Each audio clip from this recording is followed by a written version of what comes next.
Good afternoon, everyone. Welcome to today's webinar on working with families supporting home learning. It's the last of 4 webinars that we've held over the last couple of weeks to introduce the new home learning website and the work of the Home Learning Project. My name is Yola Jacobsen and I'm hosting the webinar today. I work for Natspec, managing the Transform CPD service. So welcome everyone to the webinar. Just before we start, there's a couple of small housekeeping points. If you could make sure, and I can see from my panel, that your microphones are muted, then that helps with the sound quality of the broadcast. We're going to do a presentation, and then at the end of that there'll be an opportunity for you to ask questions, and you can type your questions in the question panel that you will see on your screen and send it through, and we will answer those at the end of the webinar. So the purpose of today's webinar is to introduce you to the new website, and specifically to show you the resources that are available around supporting families who are working with learners at home. And obviously the relationship that we have with those supporters is absolutely critical to the success of the home learning. So without their support, it would be really difficult to plan, deliver and monitor learning that's going on in the home. So the key task of the group that I led was to develop information and resources to inform how we can work with families effectively who are in that home learning support role. And we will be going through the website and showing you what resources are available for that. So I'm delighted to be joined today by 2 colleagues who were part of the small project group. We have Geoff Lively from the Sheiling College and Katie Simpson from Landmarks. And they're going to be joining me in presentation and talking about the work they did on the project. Just a little bit about the overall project itself. So this project ran for 3 weeks in May. So it was very quick because we wanted to get things up on the website and out there to share with the Natspec community and wider community to support them with quality in home learning. So initially it was to help colleges move from the crisis response of getting something out there when we first went into lockdown after the sudden closure of the colleges to a more considered approach. So what does good quality home learning support look like? And you can see the 6 key themes that we had different project groups working on. And today we're looking at the working with families theme. The previous webinars that we've had have all been recorded and are all available on the Natspec YouTube channel. So if you would like to at a later stage go back and listen to discussions around that, they're available for you. So the project began as a COVID-19 project, but we think it will actually have lasting value beyond the current situation we're in. And it will help to offer a more blended learning opportunity. So the website has lots of useful resources on it and it will help with that. It may also be useful, for instance, if there are snow days and students or staff are stuck at home. The learning from this project and the resources available may be able to support with that. Supporting learners, for instance, who can't attend college, maybe they've got are recovering from an operation but are able to do a little bit of home learning. Maintenance of skills for during holidays also may be a use of this home learning approach. And involving parents and carers more fully in their younger person's learning, which is particularly relevant to the theme we're talking about today. And also for those students who are more capable, we can encourage more independent learning from a home learning approach. So the purpose of the project was not to create a massive repository of different resources. I don't know about you, but in the first few weeks of lockdown, there was a lot of stuff coming across my screen, people being very generous about sharing free resources, but at some point it actually got a little bit overwhelming, the volume of resources that were being shared. So we didn't want to repeat that with this project, but we wanted to drill down to identify what makes effective practice in this sphere of home learning. And we wanted to provide a framework for which you could use to evaluate good practice and high quality practice, and provide some guidelines for working with learners with SEND who are based at home. Now, the work of this project took place, as I said before, over a period of 3 weeks, and we had about 70 colleges, 70 Natspec colleges involved across the 3 themes. And I know you've all been incredibly busy in this period, so people attended up to 3 virtual meetings, provided material, redrafted material, and were incredibly generous with their time and their support and their sharing resources that have made this website possible. So a huge thank you to everyone that was involved, and everyone is acknowledged on the website itself. So moving on, I'm now going to move on to the actual website. I hope you can all now see the homepage of the Natspec website, home learning website. So briefly, before we look at the family supporters page, I wanted to just give you a general introduction to finding your way around the website, which is live now. This is the home page, and you'll see across the top the banner we've got the 6 themes here: learning materials, monitoring progress, etc. If you go to the bottom of the home page, there's some notes on navigating your way around.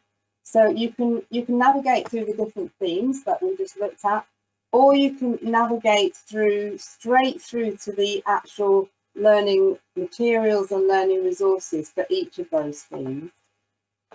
And you can search around different learner groups. So here, for instance, learners with profound and multiple learning difficulties, and learners with sensory impairments. So we tried to make the website as easy to navigate as possible and as useful as possible. I'm now going to go through to the families tab. And this is now based on the work of the project group that met over the period of the 3 weeks that I mentioned earlier. And I just wanted to start with acknowledging the members of that group. We are a small but very productive group. To say Geoff and Katie are here today to join me with the presentation, and you can see the other members of the group there. So huge thank you to all of them for their help and for sharing their expertise.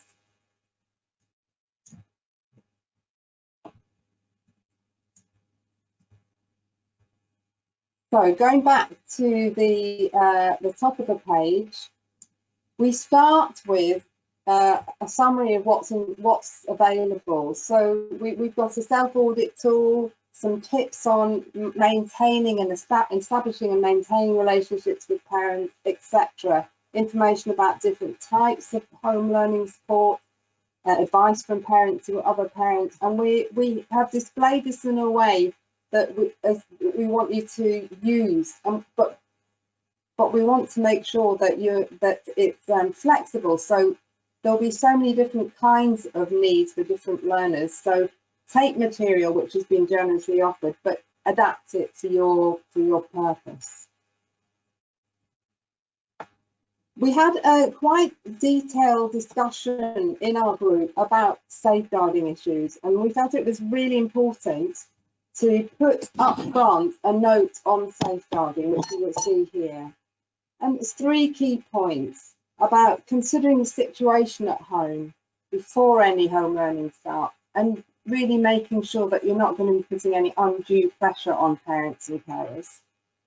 The importance of a consistent way of working with relevant procedures and policies, and obviously taking into account any particular policies introduced in response to the current situation. Making sure that the parents know about those procedures, and also being alert to any sign that a student might be at risk. So we felt that it was really important to put those things up front before we proceeded on to the resources. Moving down, we started this page with a self-audit tool that was developed by Geoff Lively from Sheiling College. And I'm going to ask Geoff to just talk about how you've been using this tool at your college in your work with parents, supporters, and the thinking that went behind your development of this tool. Yes, hello. Yes, so hi there. So the self-audit tool kind of came together kind of quite sort of naturally, really. I mean, I think on the early days, at how we're done to respond to the COVID situation and try and make learning happen at home. I think that was a really steep learning curve for ourselves, and I'm sure a lot of other specialist colleges. I mean, our cohort didn't really, you know, do homework. They didn't really learn effectively in that manner. They really relied on quite a lot of specialist strategies and equipment. So we were essentially learning on the hoof and kind of making it up as we went along. And I think what was interested in is from that kind of, as you described earlier, Yola, essentially we were reactionary, and then we were trying to then get to a stage where we could then look at quality. So we worked quite in a systematic way to look at all of the different elements, so the key principles. So you can see that on the website. You know, actually, before you start doing home learning, you need to make sure, you know, you've got the foundations in place, you know, and actually then, you know, you've really got to be considering the safeguarding implications before you go about this. And then looking at actually, you know, a kind of SMART model. So using that specific, measurable, attainable, relevant and time-bound model to kind of frame your home learning. So, you know, you can look through and break down each of those points and then say, right, okay, so we're doing this like this. Okay, so is that good practice? And I think naturally we kind of at the Sheiling fell into, after a couple of weeks, some good practice. I think from doing the Natspec group really kind of confronted us to think about, well, what does quality look like? So actually, how could we get from amber to green? What would we need to do in each of the areas? So that was, yeah, it was a really good kind of process to force us to think about it. So what I would advise people to do is to actually just have a look at the tool. It's quite self-explanatory.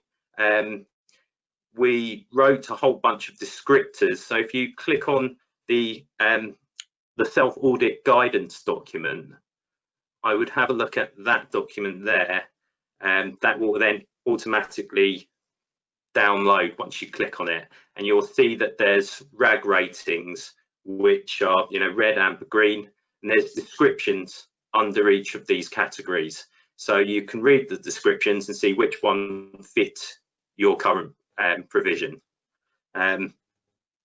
Yeah, I think what people kind of realised was actually, well, we've still got a little way to go on this, and you know, the Sheiling was on that journey as we all were. We were at quite bits. We'd moved away from any sort of like red areas, but actually getting to the green areas was really quite difficult. You know, and this is quite a challenge. It's certainly a challenge with our cohort to look at actually how can we achieve you know, quality home learning. I think what's important to kind of consider is it's not going to be the same for every learner. There's going to be some people that are going to be very able in terms of their family situations to access learning and to learn how to be mini educators for their young people that they're looking after. There's other people that are just getting through day to day. I think that's fine and that's got to be expected, but one of the key points to this document is for those people that aren't accessing learning, do you have a plan in place? You know, is there a plan to either get them back on site, you know, or provide extra support working with community services to get that young person so they're not missing out on a lot of, you know, outcomes, education. So it's quite a thorough document. I would suggest having a go. You might be interested in seeing kind of like where you stack up in your approaches in the organisations. Like I said, you know, don't be alarmed if you're not green all the way through. We've deliberately made it quite ambitious in terms of the quality. Yeah, so that's basically it. I mean, I could talk more about each individual areas, but I think really the best way of looking at the tool is by just having a go and, you know, downloading it. You know, it won't take too long to actually do. And then if anyone's got any questions about it, I'll be happy to answer questions. Thank you very much, Geoff. Okay. Thank you. I wanted to move on now to the next section of the resource, which you can use. It's set out in a series of points under the headings of planning and providing and monitoring progress. And we want you to be able to use this as a checklist and adapt as you see fit. And throughout this list, you'll see that as we go down, that it links to various resources that you can click on the link and you can have a look at and download if you think it's going to be useful.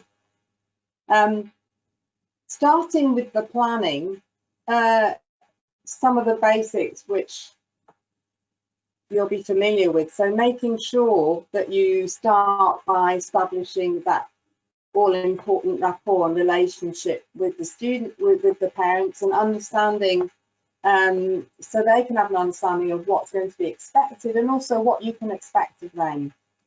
The importance of having a communication protocol so that parents are not being bombarded by different members of staff, you know, throughout a week, throughout the day, and people in the group very soon realised that that was a very important thing to do. Once the lockdown situation happened. Trying to find out the sort of spaces and environment that the young person is in and that the parent has or carer has to support home learning. And also touching on something that Geoff is going to talk about a bit more, you know, what are the capability of the parents? Geoff talked about them being sort of teachers. And so have they got that capability? Have they got those capabilities? Have they got the materials they need? Can the colleges offer some support and some training? So we're asking a lot of parents in this situation. Or something as well that we all might be experiencing ourselves. What are the other demands on the parent at home? Have they got other children there who they're homeschooling? Have they got the support of another adult? For those learners who we can get consent from, have the capacity. So what do they have to say about how they want to be supported in their home learning? And then looking at the health and well-being and accredited learning, to prioritise that given the home circumstances and how the student is managing in the new environment. looking at the best format depending on material available, access to internet, discussing a timetable with parents, and ensuring work that is individualised. So those are the key points that we thought need to be considered for high quality preparation of home learning, and essentially the relationship that you're going to be developing with the parent and carer to support that home learning. Moving on to providing, and you'll see here on the point 12 an example of where we've put in a resource. This was the resource around a tool to support family supporters in planning a task that you can download. You may be using similar yourself, but this is one that that St John's College has been generous to share with us. So these points, which I won't go through point by point, but just looking at point 14, remembering that of course having remote sessions won't work for all students. I'm sure we've already found that out. So keep the communication going with parents and with the students about other ways that you can support them. It might be phone calls, it might be other ways of communicating, sending things through the post, putting things on the doorstep, various different ways. Point number 15, really important to be reactive to parental requests about what's happening to support them and relieve any stress or anxieties that they may be feeling. And I'm going to ask Katie to, who contributed this case study here around responding to parent feedback, just to tell us a bit about the case study where you've responded to parental requests to support learners at home. Yeah, that's no problem. So as we've already mentioned, establishing communication with parents and carers is absolutely crucial, and it allows us to be responsive to these types of concerns as they arise. So what we were noticing with this particular parent of twins who both attend the college is that over time, the anxiety of one of the particular learners was becoming to a point where it was becoming unmanageable in the home environment. So actually what was now safer for this family was to bring the learner back into college. So that's what we did. So the learner started to attend our farm provision for 3 days per week, and the other twin, again, had similar difficulties, but more with anxiety. And over time, we realised it would be a similar situation for him, that it would be better to bring him into college as well. So he's doing a mixture of home learning and attending the college.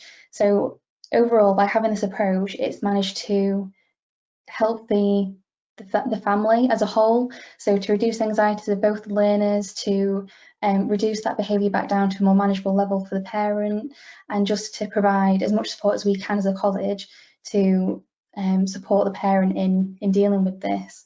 And it's these connections, like I said, that having the link with the parent and ensuring the parent feels that they're able to come to you with this sort of issue and feeling that they can talk to you about these problems at home, and knowing that they're going to feel supported by the college was really helpful to them at this time. Obviously, the advice we've all had is to keep the provision open for learners of key workers, which we've all done, and for particularly vulnerable learners. I think being able to be flexible in this and to support these particular vulnerable young people has just been, the best way that we have been able to support parents and carers as well. Thanks very much, Katie. Thanks for that. One of the things that we discussed a lot in the project group was how much is being expected of family supporters in terms of actually teaching. And we have on the website, on the next point here, several resources that I'm going to ask Geoff to talk about a bit, that Sheiling College have put on the website.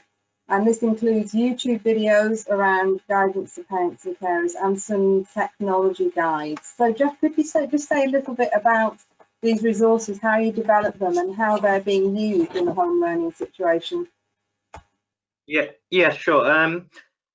I think, early on, when we were looking at the challenges to provide any sort of home learning, we realised that actually the students that weren't accessing the college, the thing that they were going to miss out on the most, the best resource that we have at the college is our staff team. and the expertise within our staff team, the specific strategies that we use, the experience that we use, that's what is going to make the biggest impact to our learners. So we were thinking, okay, well, we can't physically be there, but could we pass on some of that knowledge, some of those simple strategies that we use that actually we take for granted? And we thought that would have much more of an impact overall than actually some of the more traditional, sending out resource packs, which we were doing, and the more traditional methods. Actually, if we could teach a parent or carer how to use things like, effectively use symbols, or now and next strategies, things which are fairly basic in terms of our cohort and in terms of our skill set, that would be more effective for teaching our students, and certainly help with in terms of them understanding what to expect and getting more used to hopefully bringing their anxiety down a little bit. So the YouTube thing came about because I'm just a huge fan of learning from videos. I'm a bit of a have-a-go hero in terms of DIY and things like that, and if I want to learn anything, generally there's a YouTube video about it. So we kind of thought, well, why not in terms of SEN? Why isn't there more videos actually explaining, how to use symbols, how to use a reward strategy? If we put them up, then parents could see and actually learn from us, and then use them with the students which are at home. So we kind of had a go, and we put some things together. We knew that there were certain parents that were requesting from teachers more information about specific AAC methods or things like that. So we had a long list of videos that we would like, well, this would be useful. I think it's been a real success. We've got like over 50 videos on our YouTube channel now. Some of them have had lots of views, others not so many, but the effectiveness of some of our maybe more dry content, which is talking about specific strategies, if they've only had like 10 views, if that's helped out 10 people, that may actually have much more impact on the young people that we have than some of our more fun and quirky videos that have had hundreds of views. So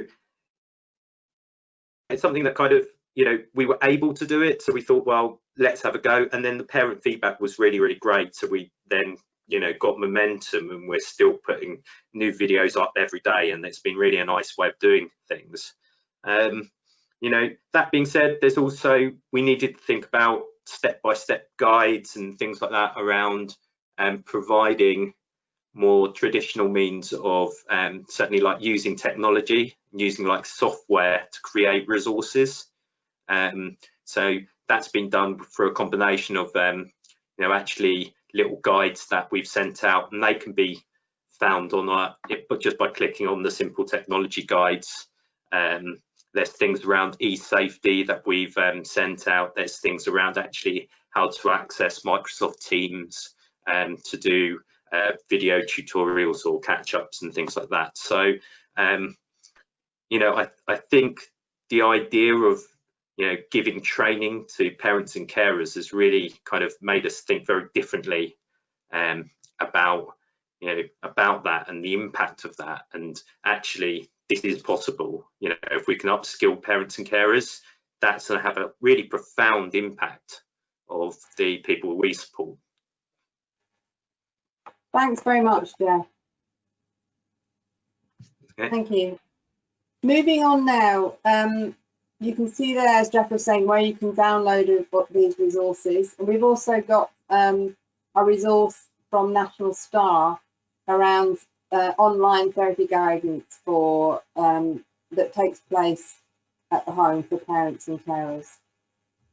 The last section of this checklist, we were looking at monitoring progress and assessing the impact of home learning and the role that parents can play in this.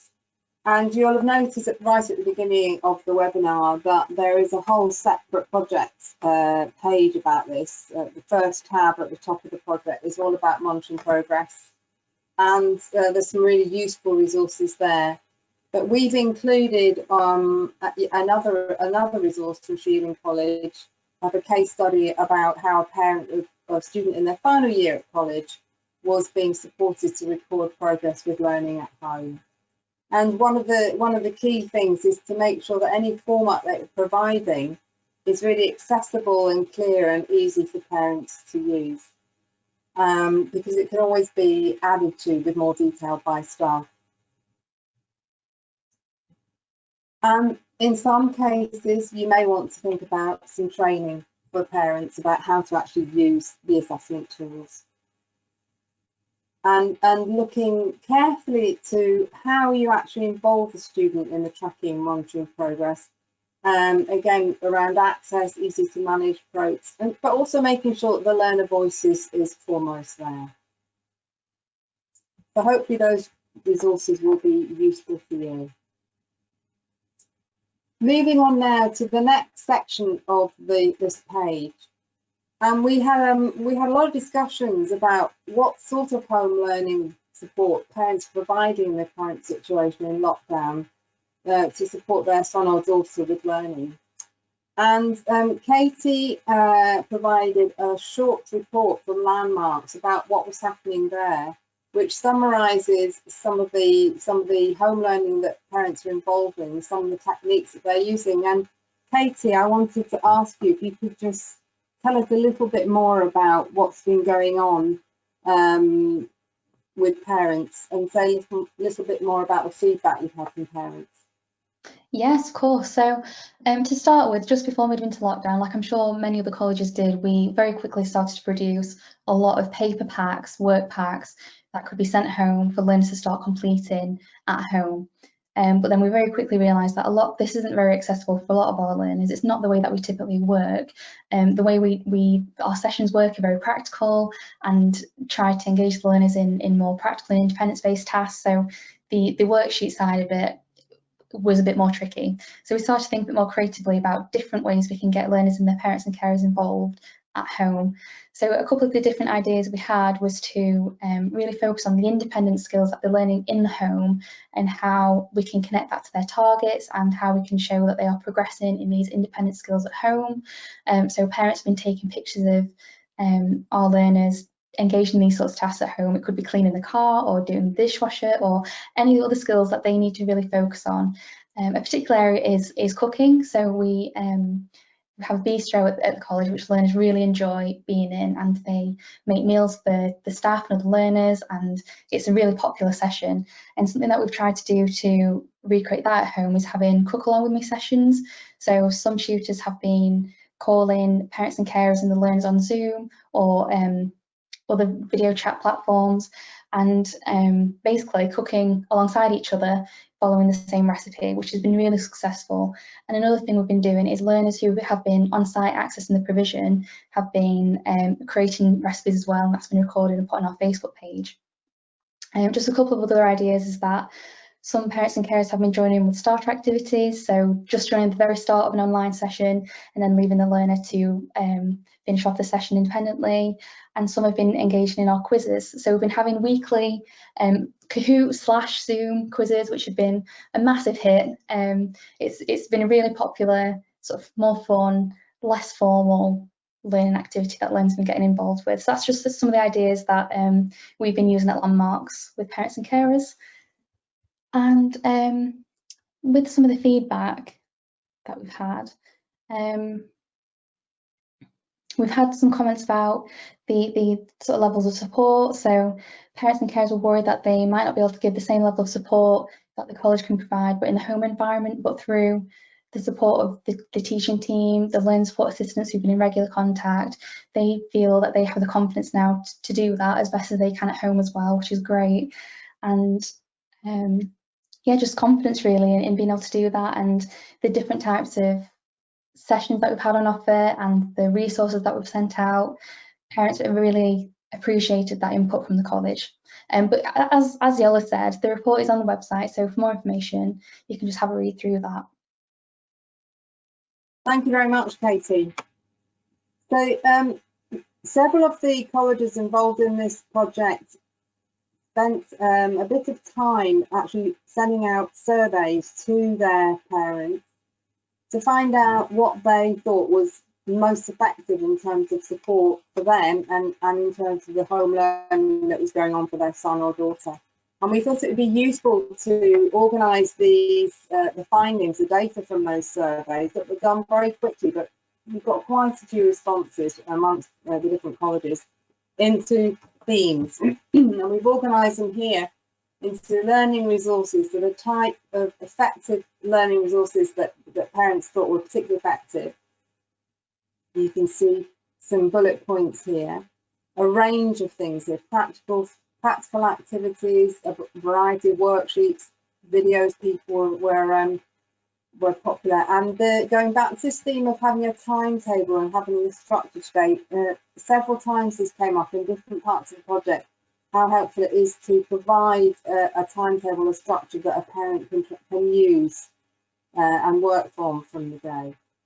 Teaching methods. One of the colleges have had a lot of success with parents using Microsoft Teams and online tutor-led sessions, and also adapting resources in response to parental requests was to differentiate and also to play to the strengths of the parent as well.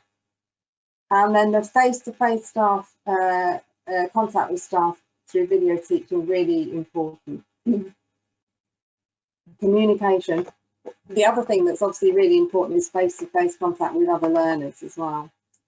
Communication, phone calls, regular contact, and detailed information about targets. These are all parents felt really, really helpful. Geoff, I know you did some surveys for your parents. Did you have any findings that you wanted to share?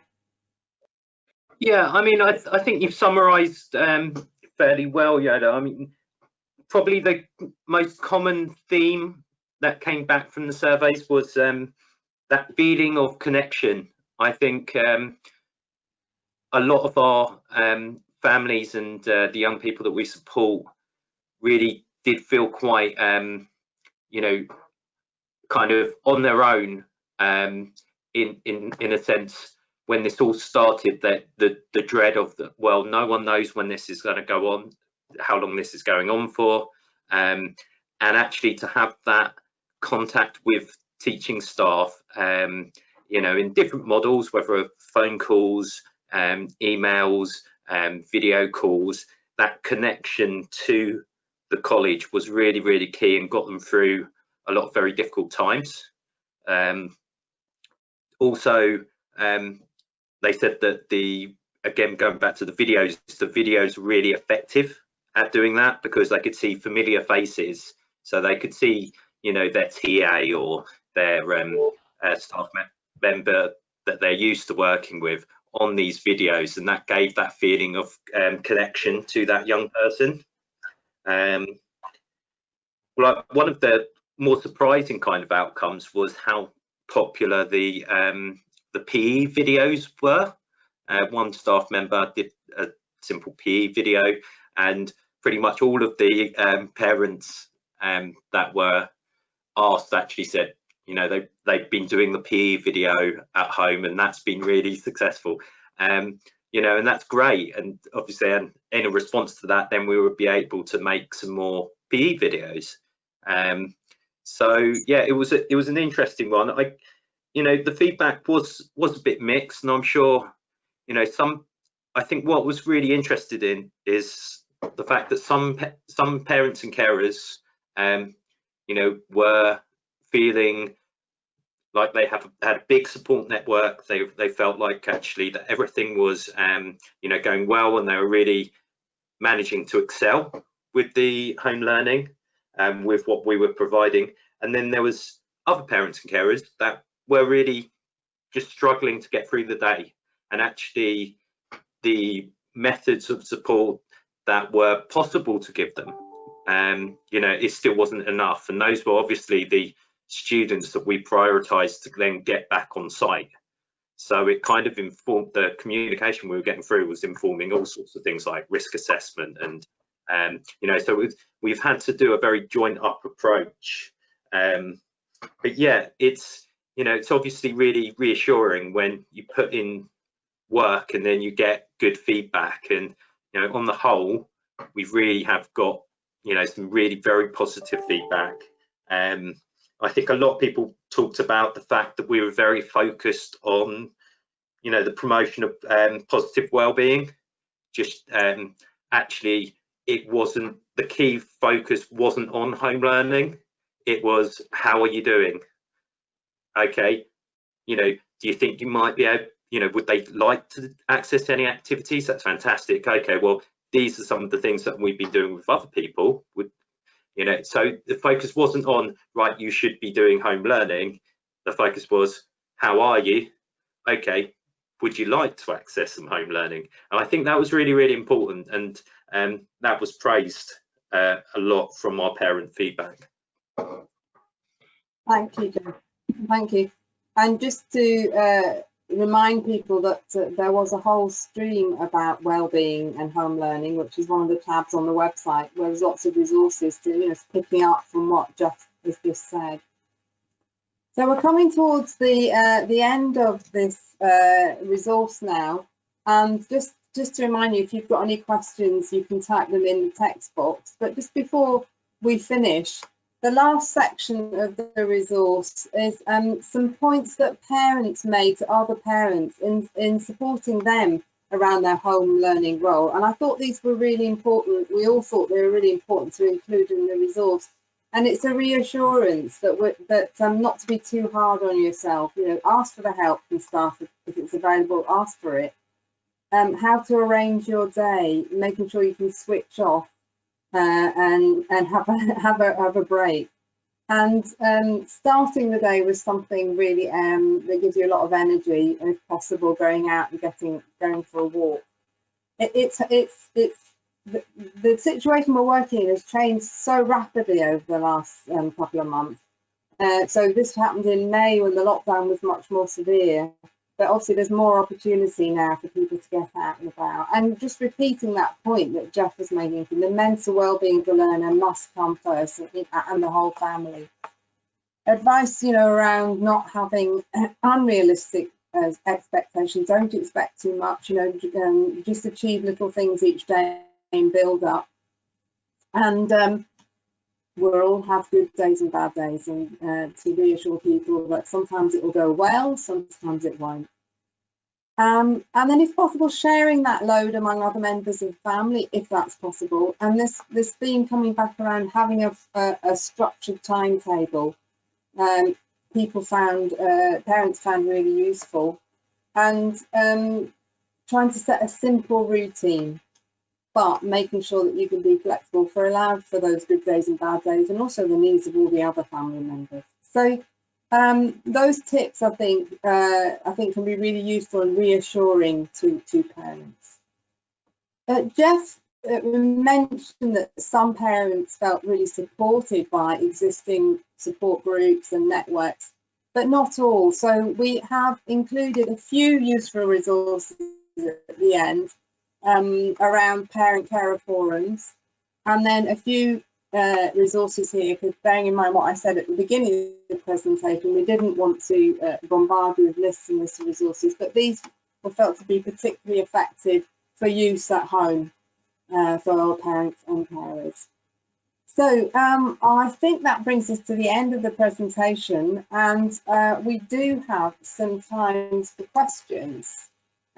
So I'm going to move on. I can see that we've got a few questions in the panel now, and see what we've got coming up. So I've got a question here from, let's have a look, Louise Ditch. Her question is, and I'm going to ask this question to you, Katie, to begin with. What do you suggest when parents say they can't motivate their children to do any of their work provided, and their children are struggling to generalise skills and do activities because they're in a different environment from when the work is usually done? Katie, have you got any thoughts about that? Yeah, so I think a lot of this has been the case for a lot of learners who really struggle with the concept of kind of mixing college and home. So I think that's definitely been a real struggle for a lot of our learners. So for those sorts of learners, what we've tried to do, and I don't know if it's going to be the same for different areas, different types of learners, but for our learners, what's been helpful is to take away that pressure of the formal education, so the worksheets, the structured online sessions, take that away and really just focus on everyday well-being and independence. So is there skills at home that they can build upon? So like I was saying earlier about cooking, could they maybe make their own lunch that day and focus on that as an educational activity, or loading the dishwasher even, or just any of these sorts of everyday independence tasks that can build upon these types of skills, rather than even thinking about education and not even connecting that dot to college. What else can they be working on at home is what I'd suggest. Thank you, Katie. Geoff, did you have anything to add to that? Well, I mean, kind of what springs to mind, and we made a video about this actually on our YouTube channel, which was about using motivators. So there's kind of some different kind of reward strategies that we use, like token systems, use of like now and next. So, actually the thing that you're trying to motivate them to do, you put that first, and then you give them something which is more motivating later. It's a really easy classic technique that we use all the time at the college. First do the thing that you don't want to do, then you get to do something which is a bit more appealing. So yeah, I mean, if you're interested, you can have a look at that video. That's not going to work for every student, and general motivation for some of our students it has been very difficult. Try and make things as fun as possible. It's the best motivator to do things. Try and make it fun. But that's not always possible, and I understand that. Thanks very much, Geoff. We have another question, and can I ask this to you, Geoff? So how do you think your work on the project with Natspec will inform your practice, post-COVID?